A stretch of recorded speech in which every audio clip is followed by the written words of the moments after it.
D'une manière générale, ce qu'il faut retenir, c'est que les asymétries d'information déséquilibrent les marchés parce qu'elles entraînent des comportements d'agents économiques qui ne seront pas bons et qui vont avoir un impact sur les prix.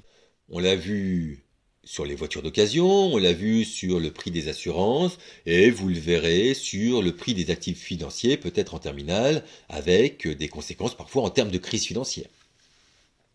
Pour éviter ces problèmes, l'État peut chercher à améliorer l'information et les comportements, en développant des réglementations, en mettant en place des lois qui forcent l'information des agents économiques ou leur protection, mais aussi en cherchant à améliorer les relations entre individus. L'État, par exemple, peut décerner des labels et des certifications.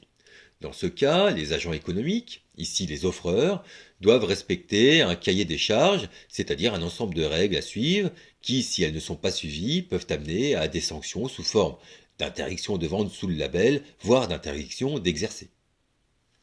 L'État peut contrôler et réprimer les fraudes par des institutions publiques ou des campagnes d'information. C'est le rôle de la Direction générale de la concurrence, de la consommation et de la répression des fraudes, plus simplement la DGCCRF. Enfin, l'État peut chercher à améliorer la qualité des relations entre individus. Alors présenter ainsi c'est flou, mais c'est plutôt facile à comprendre, plus difficile à faire.